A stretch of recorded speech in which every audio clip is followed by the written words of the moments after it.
श्री शिवाय नमस्तुभ्यम, हर हर महादेव। मैं पायल सैनी अपने यूट्यूब चैनल आज के उपाय में आपका स्वागत करती हूँ। आज के इस वीडियो में मैं आपको बताऊंगी आप सीधे साधारण तरीके से शिवलिंग की पूजा कैसे कर सकते हैं। आज जो पूजा विधि मैं आपको बताने वाली हूँ वो पूजा विधि आप सोमवार की पूजा के लिए, श्रावण मास की पूजा के लिए और पशुपति व्रत की सुबह की पूजा के लिए भी कर सकते हैं, क्योंकि पशुपति व्रत की सुबह की पूजा साधारण तरीके से ही की जाती है। उस पूजा में ज़्यादा कुछ नहीं किया जाता है। शिव जी की सभी व्रतों में और सोमवार के दिन की पूजा में और पशुपति व्रत की सुबह की पूजा में शिव जी का अभिषेक और पूजा करके उन्हें प्रसन्न किया जाता है। बहुत से लोग ये नहीं जानते हैं कि शिव जी का अभिषेक और पूजा कैसे करनी चाहिए। तो आज मैं आपको पंडित प्रदीप जी मिश्रा के द्वारा बताई गई शिव पूजन विधि के बारे में बताने वाली हूँ। तो चलिए जानते हैं कि साधारण तरीके से शिव जी की पूजा कैसे करनी चाहिए। आज मैं आपको स्टेप बाय स्टेप शिव जी की पूजा की विधि बताने वाली हूँ, तो वीडियो को अंत तक ज़रूर देखिए। यदि आपने पशुपति व्रत किया है या फिर आप सोमवार के दिन शिव जी की पूजा करने जा रहे हैं, तो सबसे पहले आपको सुबह स्नान करके स्वच्छ कपड़े पहनना है। अब अपनी पूजा की थाली तैयार करें। अपनी पूजा की थाली में शिव अभिषेक के लिए जल का लोटा और पंचामृत रखें। यदि आपने पंचामृत नहीं बनाया है तो आप दूध, दही, घी, शक्कर और शहद अलग अलग भी रख सकते हैं। इसके अलावा अभिषेक के लिए सरसों का तेल भी रखें। अब पूजा की अन्य सामग्री में आपको अबीर, गुलाल, चंदन, चावल, अष्टगंध, भांग, भस्मी, जनेऊ, काले तिल, इत्र, चमेली का तेल, विभिन्न प्रकार के पुष्प जैसे सफ़ेद लिली, गुलाब या अन्य कोई भी पुष्प आप ले सकते हैं। इसके अलावा मूंग दाल के दाने रखें। पूजा में आपको टूटे हुए चावल का प्रयोग नहीं करना है। यदि आपके पास अलग से पूरे चावल नहीं है तो आप चावल जो आपके पास हैं उन्हीं में से पूरे चावल छांटकर अलग कर सकते हैं। लेकिन आपको ये ध्यान रखना है कि शिव जी की पूजा में टूटे हुए चावल का इस्तेमाल नहीं करना चाहिए। अपनी पूजा थाली में बेलपत्र, आंकड़े का फूल, धतूरे का फूल और शमी पत्र अवश्य रखें। ये चारों चीज़ें शिव जी को अत्यंत प्रिय होती है।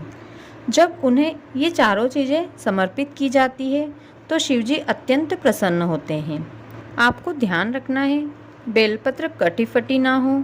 यदि आपको बेलपत्र नहीं मिल रही है तो आप जिस मंदिर में जाते हैं वहाँ पर शिवलिंग पर चढ़ी हुई बेलपत्र को धोकर आप फिर से इस्तेमाल कर सकते हैं।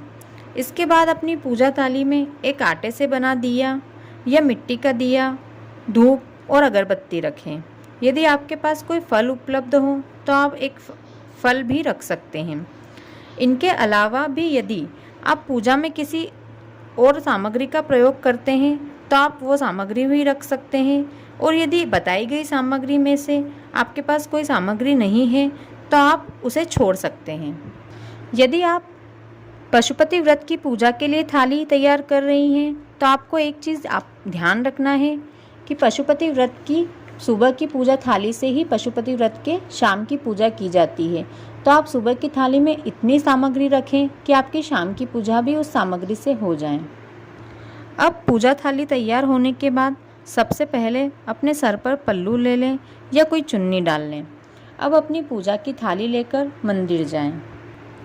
आप मंदिर बिना चप्पल के जाएंगे तो आप ज़्यादा अच्छा रहेगा। यदि आपके घर से मंदिर की दूरी ज़्यादा है तो आप चप्पल पहन सकते हैं। अब मंदिर पहुंचने के बाद मंदिर की चौखट को अपने दोनों हाथ से प्रणाम करके अपने दोनों आँखों और सर पर अपने हाथ को छुआ लें। अब मंदिर के अंदर जाएं। अंदर जाने के बाद मंदिर की घंटी को बजाते हुए अपने मन में ओम नमः शिवाय बोलें। ध्यान रखें कि घंटी को जब भी आप बजाएं तो अपनी ओर करके बजाएं। अब शिवलिंग के पास जाएं और दक्षिण दिशा में उत्तर की ओर मुख करके बैठें। यानी शिवलिंग के पीछे की तरफ बैठकर जिस दिशा में जलाधारी का मुख है, जहाँ से पानी गिरता है, वैसे अपने मुख को रखना है।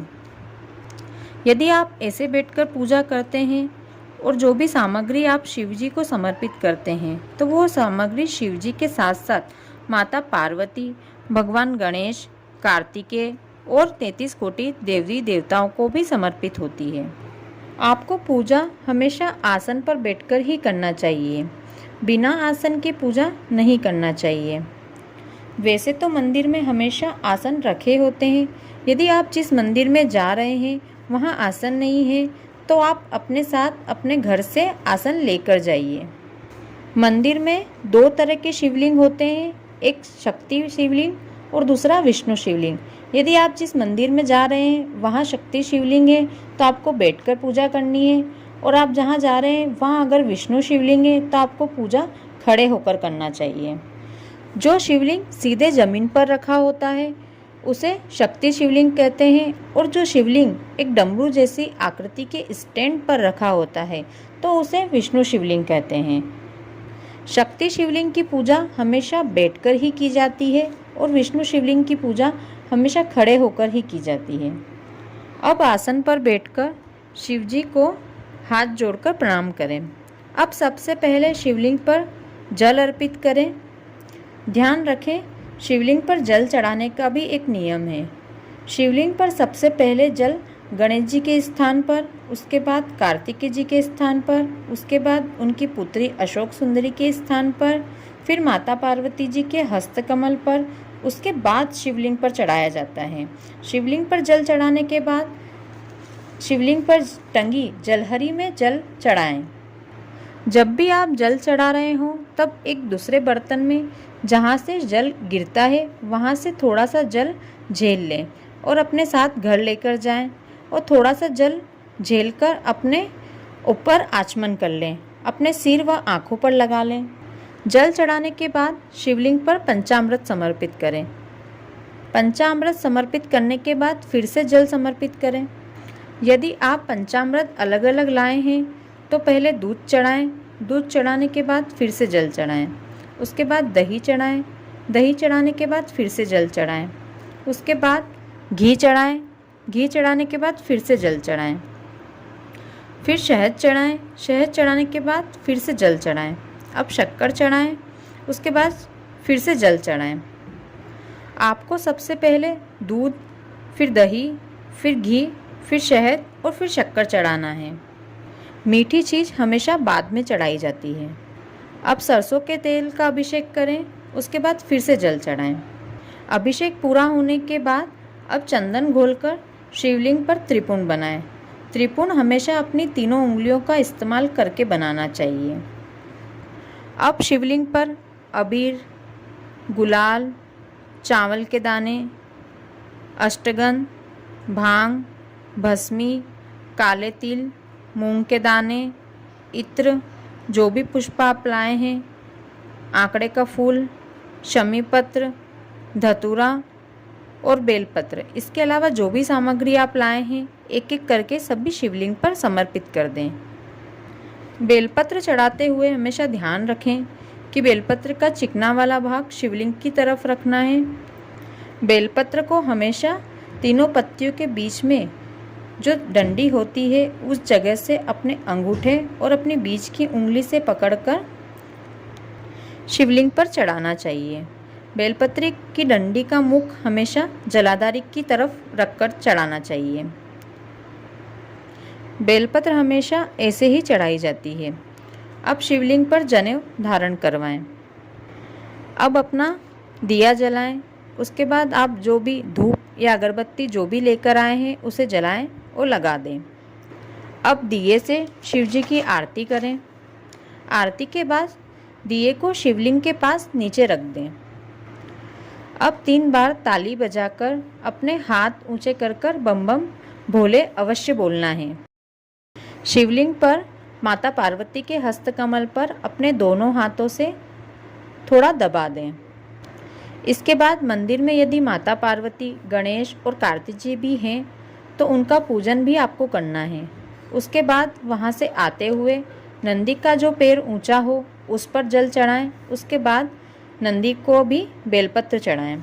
अब नंदी के कान में ओम नमः शिवाय धीरे से बोलें। यदि आपकी कोई कामना है तो अपनी कामना भी बोलें।